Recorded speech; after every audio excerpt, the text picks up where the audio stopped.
Dear viewers, you're welcome to this edition of the Prime Time Newscast on Equinoxe Television, live from our headquarters in Cameroon's economic capital, Douala. I am Bable Jonathan. In our top stories in this edition of the news, at least 10 families rendered homeless and a section of the Limbe Karo first instance in the southwest region of the country set ablaze in two separate fire incidents. Our correspondent Davidson Maimo will be filing in details in this newscast. Close to 2,500 confirmed cases of the COVID-19 have been recorded in the Republic of Cameroon. The COVID-19 figures continue rising. The confirmed cases, deaths, and number of persons treated are all on the rise, and the Lakentini Hospital is progressively being killed by the COVID-19. The health amenity in Cameroon's economic capital, Douala, one of the focal points of the COVID-19 response in President Paul Biya's country,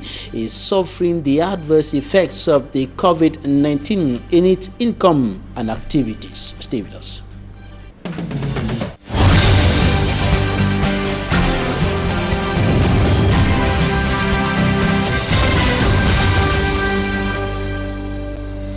Cameroon is now counting 2,265 confirmed cases of coronavirus. In the meantime, 1,221 cases have been successfully treated and 26 deaths have been recorded. These figures that emerged from the weekly video conference meeting of the Interministerial Committee in charge of managing the COVID-19 pandemic that took place today in Yaoundé. It was chaired by Prime Minister Chief Dr. Joseph Diangoute, and the meeting took place via a video conference, and the administrative authorities made a review of the COVID-19 situation of the Republic of Cameroon, the situation that continues worsening with the increasing number of COVID-19 cases in the country.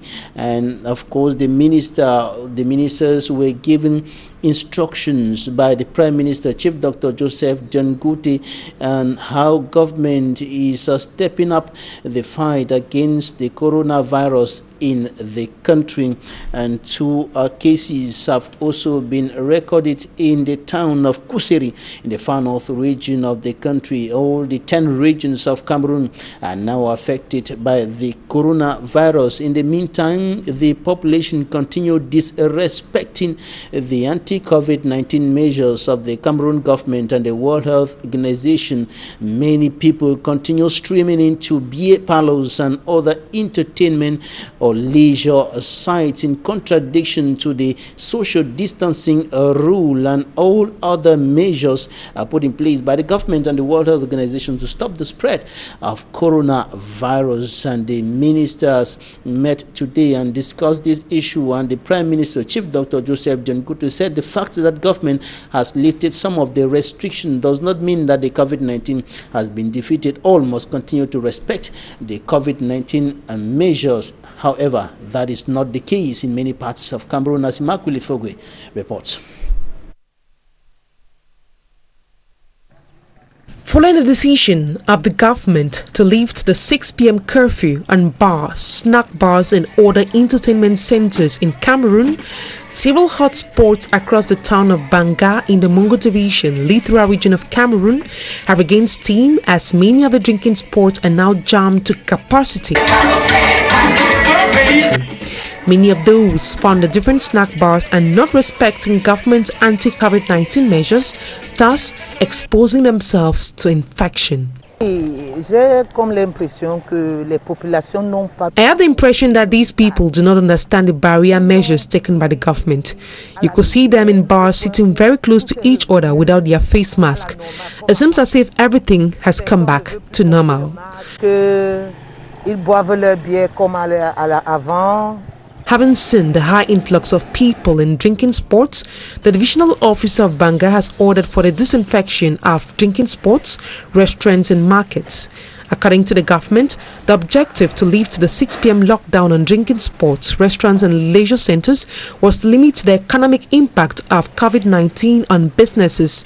but Cameroonians have flooded into bars and related avenues in gross disrespect of other measures such as the wearing of face masks and social distancing.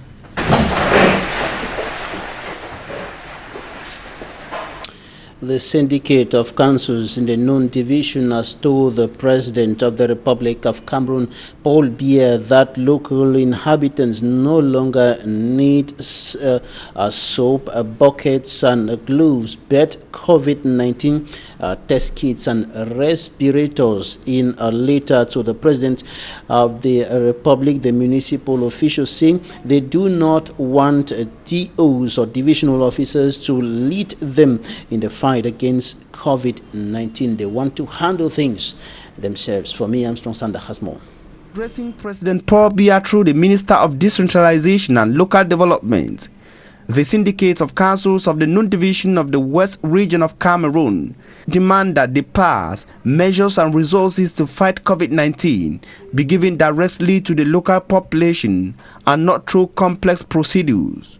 Though thankful for the anti-COVID-19 gifts sent by President Paul Biya, the municipal officials strongly criticized the long and unnecessary path taken for the goods to reach them.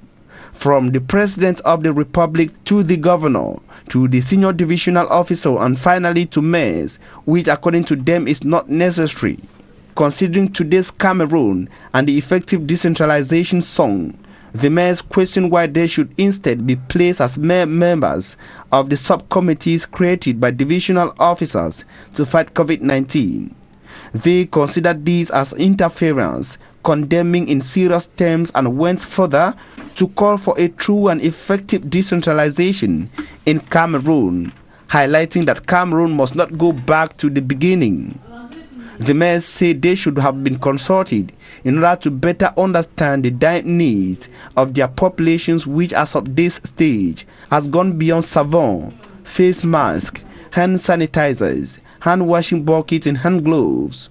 They say what communities in Cameroon needs today are test kits, respiratory machines and social as well as health management of COVID-19 cases, the equipment of sites to host patients and means to bury victims of the pandemic.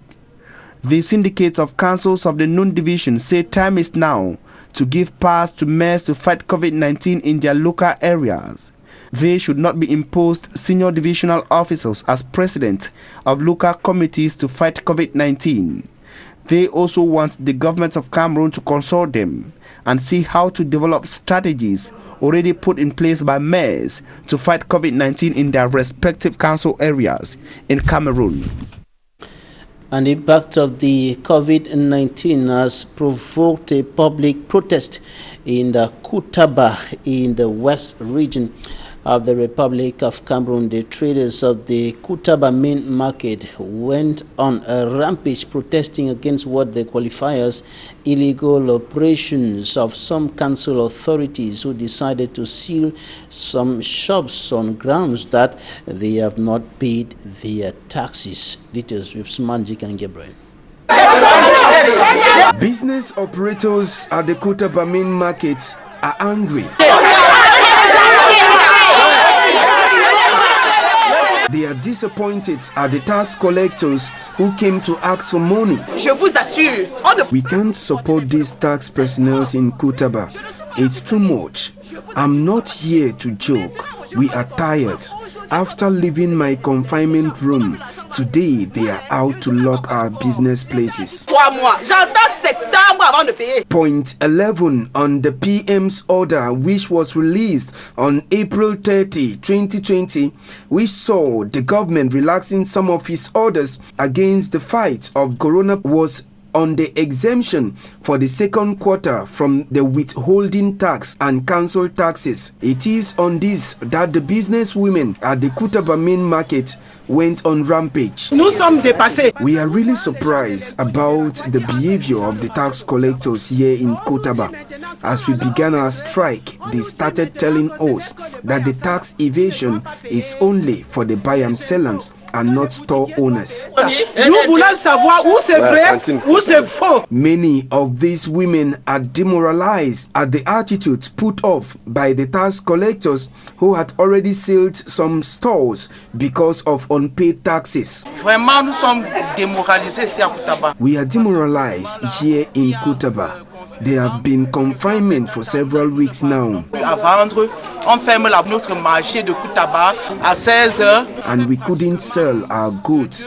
It's almost 2 months with business fluctuating. Aujourd'hui là, on vient encore qu'on est venu nous sensibiliser que nous devons payer les impôts, que nous avons très mal compris. The business operators are now asking if the PM's order exempted them, or it is just a way to steal from the poor Cameroonians who have been suffering from low income since the COVID-19 virus entered the country.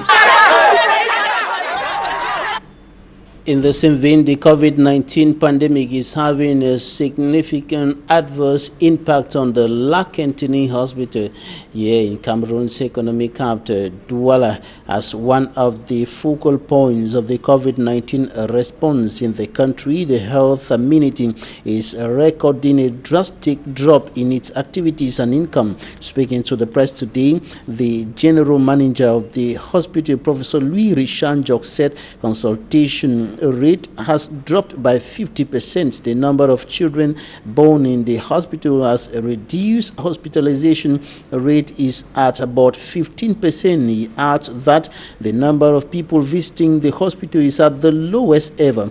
Many of the health personnel are off duty except those treating COVID-19 cases. According to Professor Louis Richard, this is because of the belief that his health amenity is now taking care of only COVID-19 cases and the fear of contracting the coronavirus. But he says all measures have been taken to ensure the safety of visitors. As of today, the Lac-Antony Hospital has received close to 450 COVID-19 cases. Over 40 of them have died and close to 200 were successfully treated. The others are still under medical attention.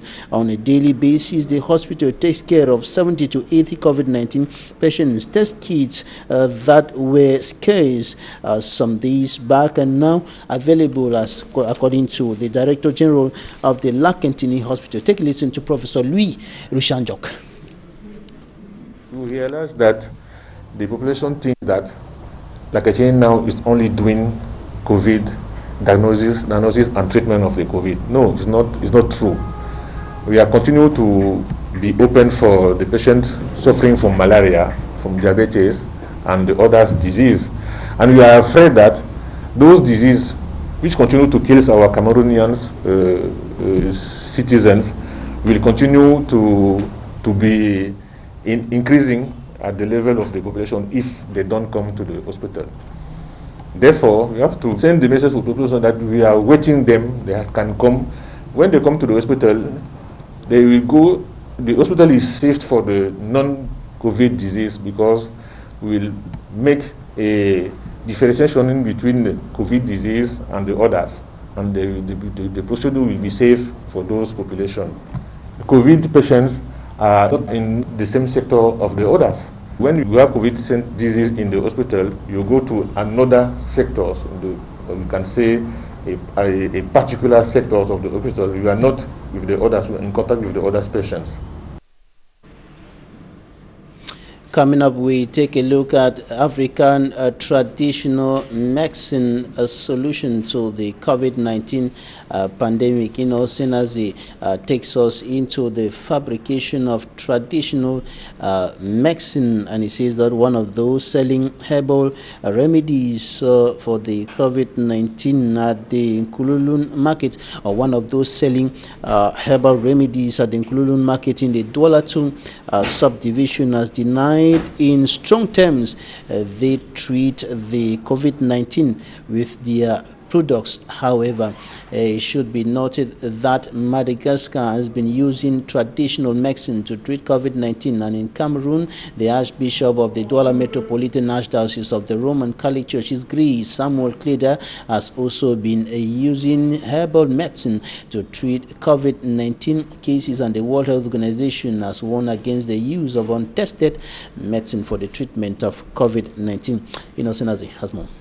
Il y a les compositions. Quand c'est que si on compose celui-ci et celui-ci, ça va soigner telle maladie. Ma Victorine is one amongst many others at the Nkololun market in the Douala 2 municipality who use naturopathic medicine to prevent illnesses, treat malaria and typhoid. On a plus de trucs pour prévenir les maladies.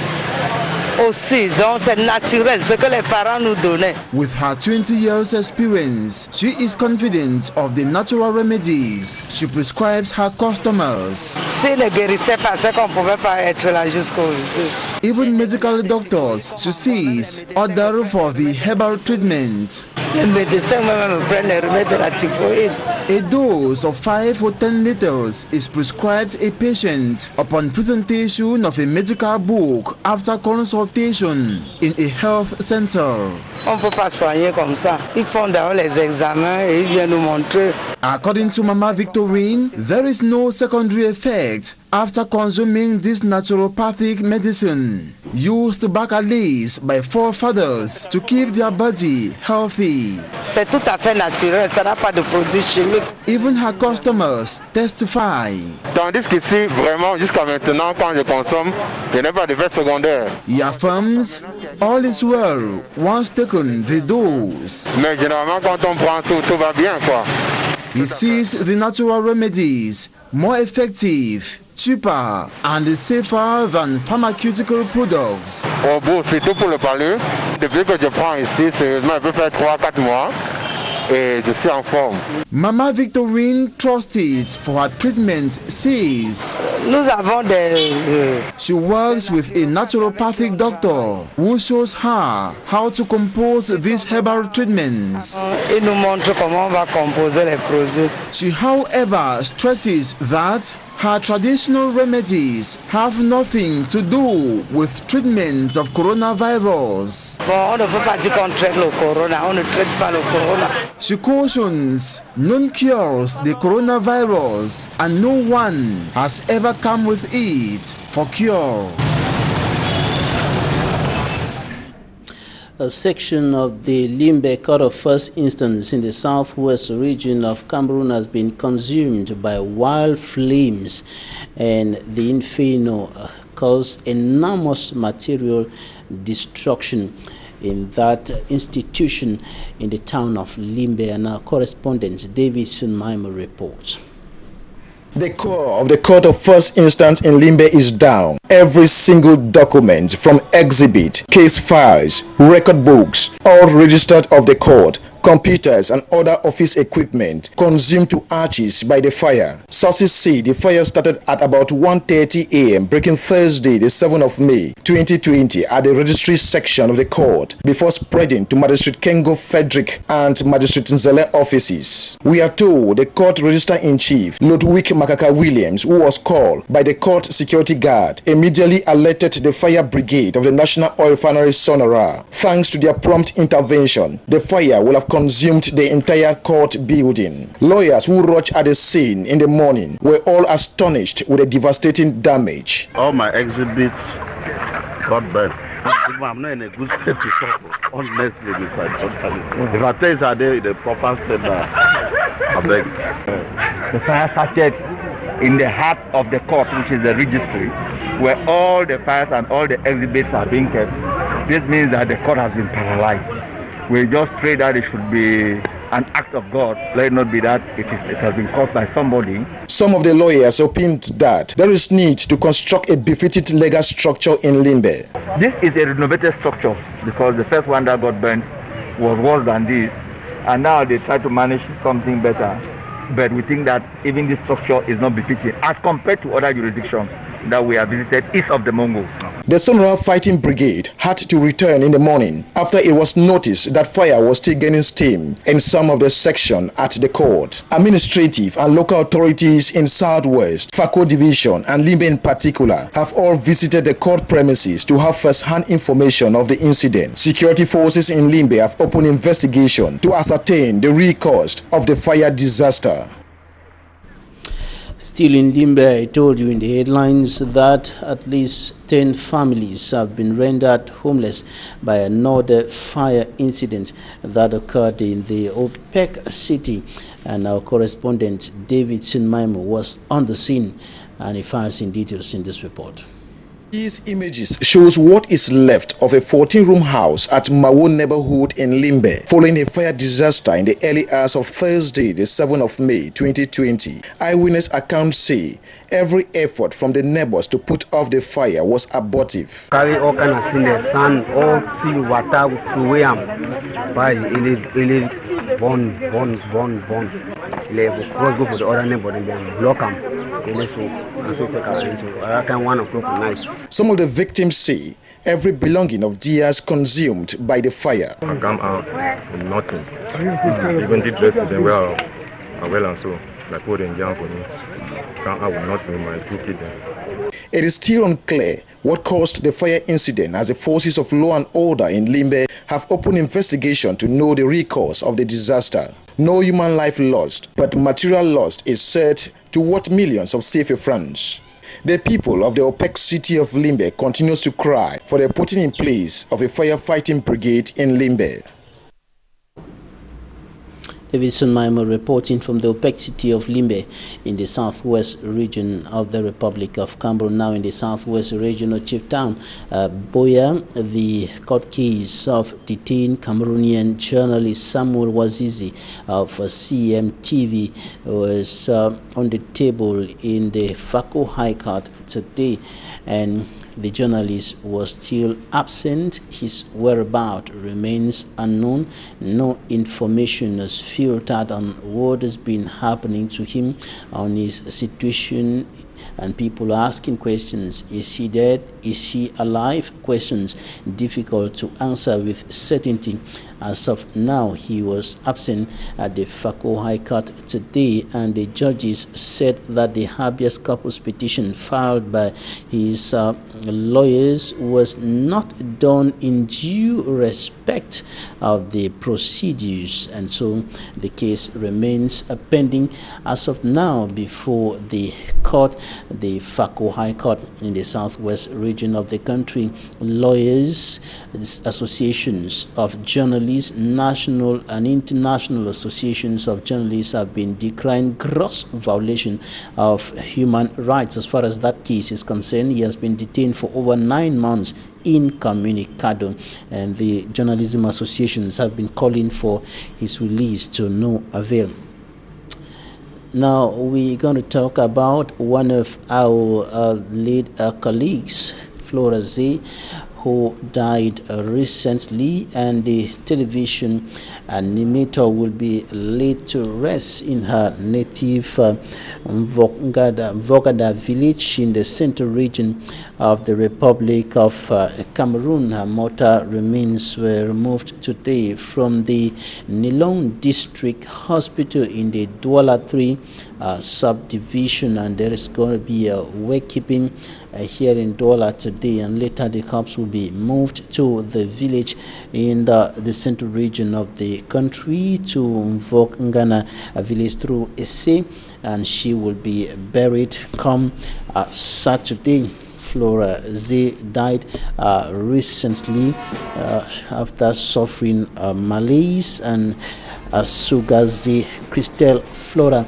was an animator here in Equinoxe television and radio. Her mortal remains were removed from the Nilong District Hospital mortuary today.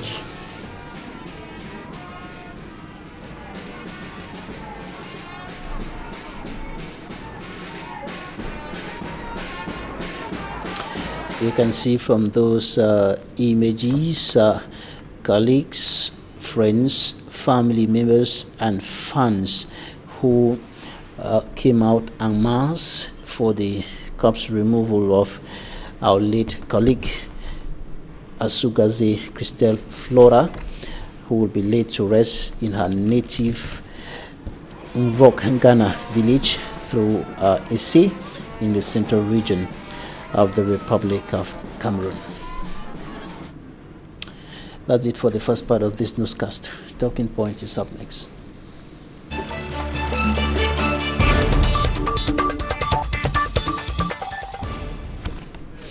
Thanks for staying with us in Talking Point. Our guest today is joining us from Brussels. Dr. Moise Esso is the secretary or the communication secretary of the Cameroon Patriotic Diaspora. He is a pharmacist. Good evening, doctor. Thanks for joining us. Thanks for joining us today.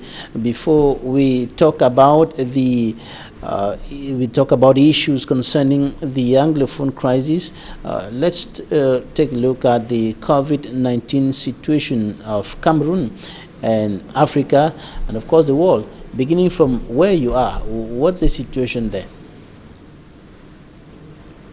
You're talking about the COVID situation? Yes.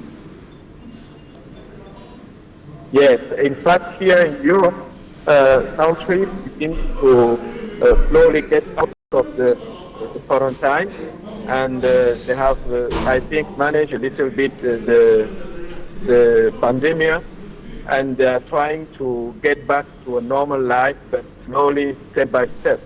It is not easy because people have been stayed home for more than 1.5 months, and they're still being afraid because they're still counting deaths every day. And I think that things are not going to get back to the normal before the end of this year. All right. What about Cameroonians in Brussels? What information are you getting from your fellow compatriots who are there in Brussels? Are they also as badly affected as it is the case with blacks in general in the United States, in the United Kingdom, and elsewhere around the world? Yes. The situation is quite similar, but not so. Don't have the same level of crisis, but many of black people here in Belgium, especially, have been affected, and there are some few cities in Belgium where black people died. I say much, but what I can say about the Cameroonian community is that we have many doctors here working in hospitals, and we already have one of them who passed away 2 weeks ago, and it was very sad in the community, in the scientific community and the medical community. But many Cameroonians are doctors here, and I think we can be proud of them, of what they are doing in hospitals.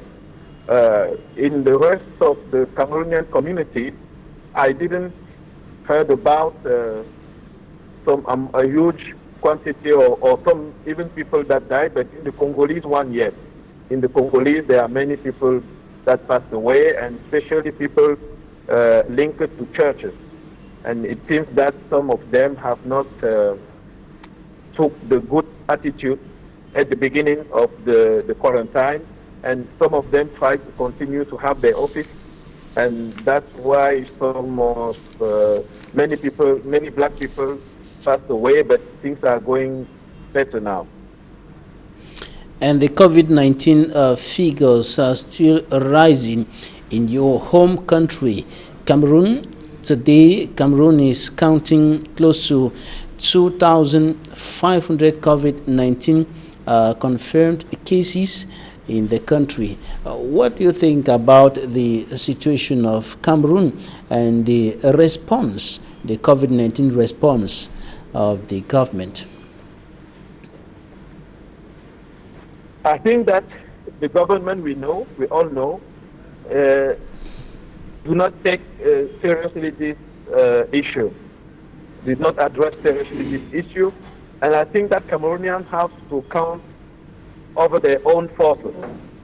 That's why I try to encourage everyone that who wants to do something for the population or for himself to continue and not wait for the government, because what we saw is that all measures that have been taken by the brave Minister Manauda seems more that like measure that comes flip-flop, like they say, they often say, there is no coherent and strategic plan to fight against COVID in Cameroon.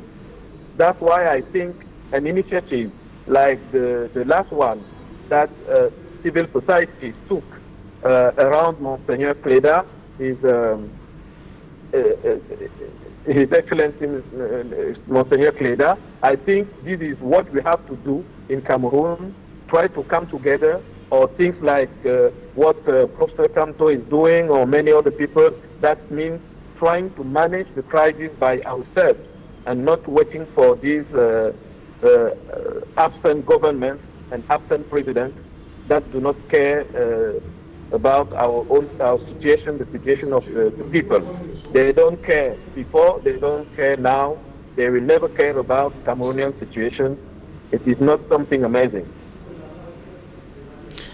All right, your organization, the Cameroon Patriotic Diaspora, has issued a declaration on the Ngarbu massacre of 14 February 2020 after the findings of the inquiry commission set up by government were made public by the presidency of the republic. Why are you not satisfied with that, the findings of that commission?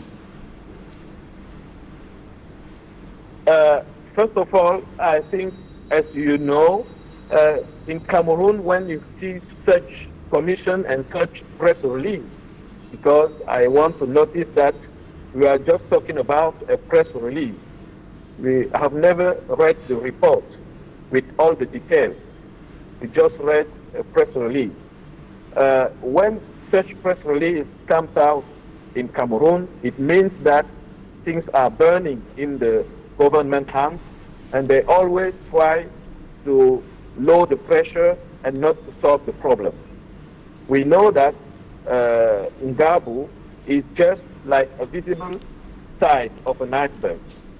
That means that there is a systematic way of doing that the Cameroonian army uses in northwest and southwest regions against civilian population, and that normally such reports should lead to a change, a radical change of policy, of army policy. But what we see is that in that press release, they once more try to put the responsibility on some few soldiers, even not officers, and I think this is it's the way the government always do that, and that's why for us it is not we are not happy of that. Many other situations have been the same in northwest and southwest. We are talking about the carnage of Abana in the Ndiang division that made more than 40 deaths, more than in Ngarbu. The killing of Fongom that made 30 deaths, more than in Ngarbu. And about all these and many other massacres, they said nothing. They set up no commission, and it is they said nothing about that. And that's why we say that Ngarbu, we have just forced them to say something about Ngarbu, but even what they said is just like lies or trying to hide their own responsibility. As far as the Ngarbu massacre is concerned, government has recognized the responsibility of the military as far as that incident is concerned. But the other ones that you're mentioning, government is throwing the blame on the separatist fighters, but you are accusing the military. What are the proofs that you have to back up what you're saying as far as the actions of the military is concerned? Here we are talking about what is more important here is the fact that the strategy of the army is a scattered strategy that has been set up from the beginning of this armed crisis. That means that the army did not only fight against these armed gangs, but the army fights also against the population that is supposed to support these armed gangs, even if they don't have any proof of this support. And that's what we are blaming. We are saying that the way the Cameroonian army is leading the struggle against the so-called Amazonian forces is not just a normal war. It is a civil war, of course, but also it is a war against the population.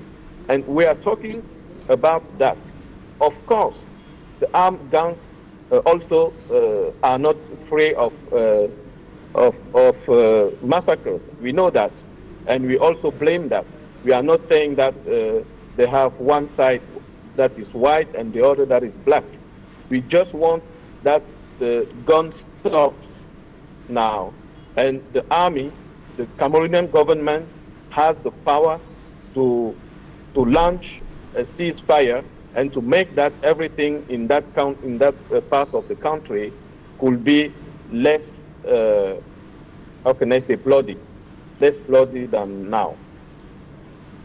How important is it to investigate all the other atrocities that you mentioned earlier committed in different parts of the two Anglophone regions of the country?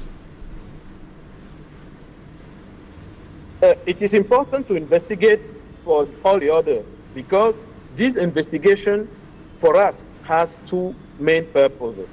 The first one is to try to recognize that civilian population has been killed by the army. That means that they deserve something from the society, from the community, like they said they are going to do for the family of Ngabo's victims.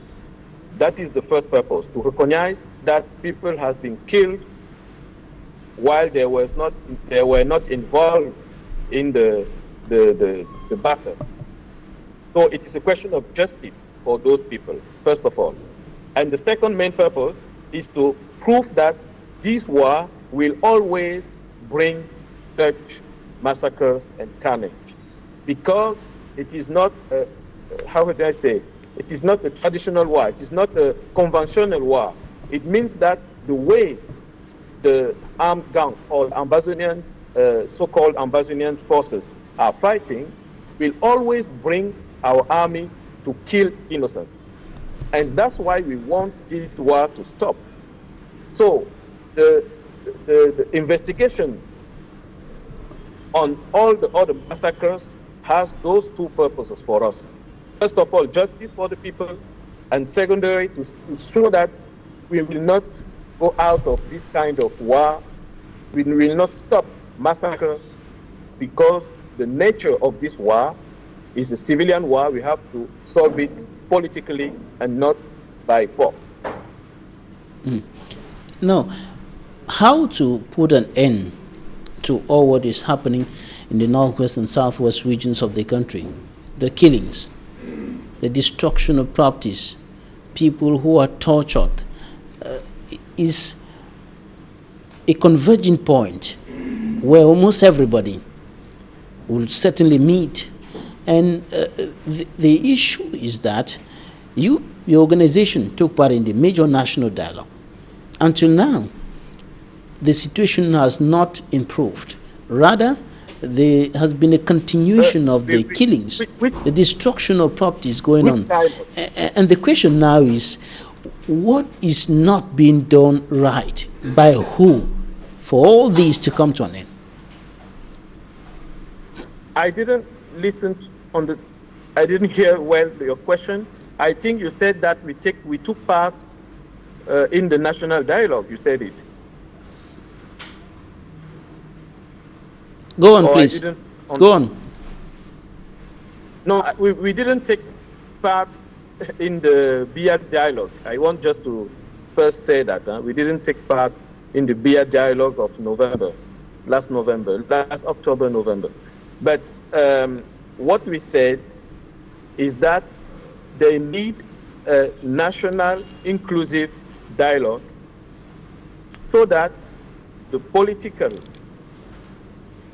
solution could be put on the table to be discussed by all the parties. And for that, to answer to your question, we think that the first thing that has not yet been done by the government is try to address the issue politically. For example, the president of, the so-called president of Cameroon, Mr. Paul Biya, have never made any visit in those two regions since the beginning of this crisis. This is for us like an insult to the population.